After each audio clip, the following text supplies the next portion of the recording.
the StopBox. Should you buy it? Should you not buy it? I had to work 4 hours of labor to be able to purchase this StopBox.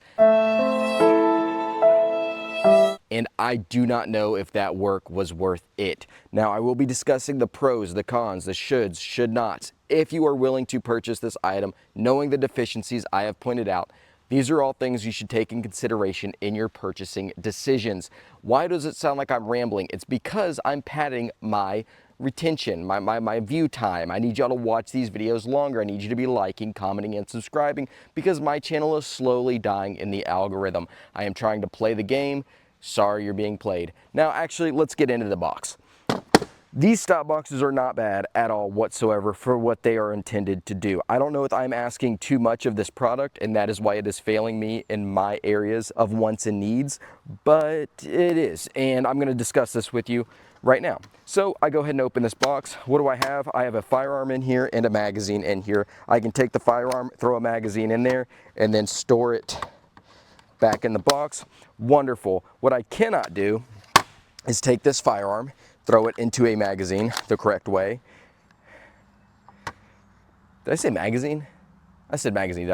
Throw it into the holster and then put it in the box and then shut the box. I can't store this in my T-Rex Arms holster. What I can do is take this sticky holster. By the way, there's not one in the chamber.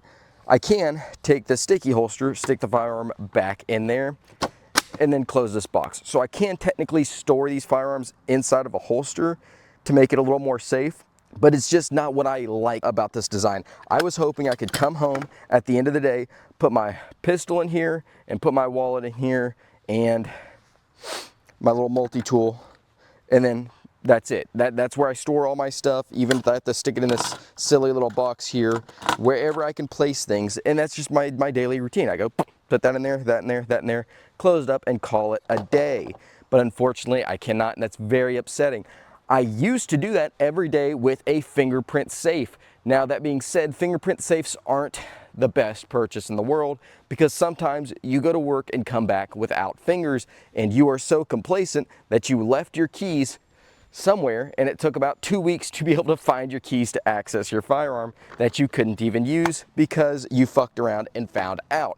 Now, that being said, just because you can't store a weapon system in these without it being in a holster isn't a complete no-go for me, because maybe it's a backup gun that you want to keep in your bathroom or in your office that you're not really worried about storing, you know, in a holster because you plan on racking that round in there. And for that, I think the safe is wonderful. I thought it would be good for my vehicle, but at the same time, I'm not taking my handgun out of a holster with one in the chamber and putting it in a safe and then closing the safe. It's just not for me. And another thing I do not want to be doing is taking, this is a perfect example because I'm doing a video on it, is taking my round out of the chamber every time I want to stick it in a safe. Why do you not want to be doing this? Well, I have actually been taking my life into YouTube's hands. I care about y'all so much that I've been doing an experiment over the course of a year of me not only training on my CCW, but using the same piece of ammo, the same round. This is the exact same round from a year ago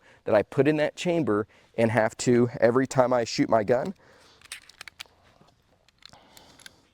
I do this, press it in the chamber, and then I take my magazine and I throw it in there. And every single, not every day, about 3 times a week, I have to go like this, and I have to go like this, and then I have to grab a new magazine, my training magazine, or with the training ammo, and then go out and train. And the reason I'm doing that is just so I can measure how much smaller that piece of ammo has gotten, if the crimps have failed, if this ammunition will actually run, because you don't notice, it is patinaed pretty badly on this ammo. So I do want to find out, you know, you can see 3.724, if this ammo is going to work when I film that video. I've yet to film it yet, but yeah, this whole rambling notion aside, the whole point I'm saying here is I don't want to have to take my carry ammo, rack a new one in there every freaking time, and slowly degrade my carry ammo. It's just not a no-go. You're adding more areas to fail. When you do a risk assessment, you need to measure the risk, right? So if I'm buying a product and having to unload my firearm every time I stick it in there, every time I take my firearm and I go to unload it, I am taking an inherent risk. Is it a big risk? No, not at all. It's a very, very small risk, especially if you have that muscle memory built up and you know you're not going to blow yourself or, you know, shoot yourself, depending on how flexible you are. But that doesn't mean that I want to be doing it every day just to take my weapon system and store it. I personally preferred my fingerprint safe where I could throw my wallet, keys, phone, flashlight, oh, not phone, my wallet, keys, multi-tool and flashlight, and I could stick it right in there, stick it in there deep, close the safe, and then call it a day. Unfortunately, I'm gonna have to find a new product that I can't do that with, because you just can't do it with the StopBox. Now, is the StopBox durable? To that notion, I will say yes. Mind you, this is my own hard-earned money and weapon system, because if you're gonna test to see if the box is gonna open, oop, what the fuck? Uh-oh, guys. Did I just break the StopBox on camera? What the fuck?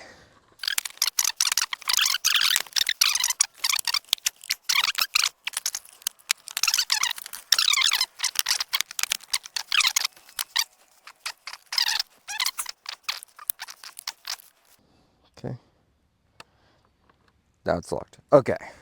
Fixed. It didn't break. It just did something weird.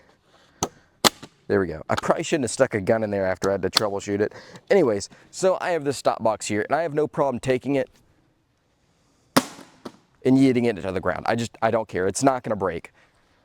Is it good for the firearm? Definitely not great for the firearm, but I know that it'll be okay because it is a gun and you do gun things with it, and it holds little micro explosions that go off constantly, and we'll be fine. We'll survive the day. So I'm totally thrown off track by this StopBox being like that. If you're wondering what happened, is somehow it got locked in this locked configuration, and all I did was press this little button and then redo the combination like so, and then it's back locked into place and can close up. Don't know how that happened, but definitely a little funky. Anyways, so you can see here that the throw, perfectly fine. Survived the throw. It does StopBox things. It just doesn't do the StopBox things that I want it to do. I can't stick my phone, wallet, keys, multi-tool, all that stuff in here. If I carried this holster, yeah, I could stick my wallet and multi-tool and everything in there at the end of the day and lock it up, but I can't carry one of my, you know, favorite little holsters here and use the StopBox. It doesn't work for me. I will say though, a really cool thing they sent me is a little magazine holder like so, but I don't use it for magazine holder things. I stick my multi-tool in there. I can stick a set of my Kinimpex in here or my multi-tool, and I have to walk through security a lot. I just pull my multi-tool out, throw it in the thing, and I can have this on my hip. And it's nice because it doesn't beep and it fits my multi-tool. It's just a little neat thing. Who makes this? Pibble Tactical makes this, so works relatively well, fits in there. Not very snug, I guess. Man, Pibble Tactical let me down there, yeah. I mean, it's not a rugged duty thing, but it definitely is nice. I found myself carrying this quite a bit. I use this more than I use the StopBox. It's like I paid $120 for a little Temu magazine holder for my multi-tool. But all the hate to StopBox. They did make something very, very cool here. Very unique. I just wish that it was a little more girthy, you know. I don't care about the length as much here. I care about the girth, and unfortunately it is not a girthy boy, and it failed on the only point that I wanted it to work on. Now, that being said, whose fault is this? Well, it's mine. It's mine for being a fat-headed. But that being said, I will definitely be using these for other handguns. Is it something you should invest your money in? Well, if you want to store your belongings in one spot, no. If you want to store it in a holster, no. But I will say, if you just want a place to conveniently store a single handgun without a holster, maybe in a drawer or somewhere in your office or, you know, in your dining room, wherever you want to store your firearm, for that one handgun and maybe a flashlight, it's a perfectly fine solution. Other than that, guys, get off my range. A lot of fucking editing, so much fucking editing.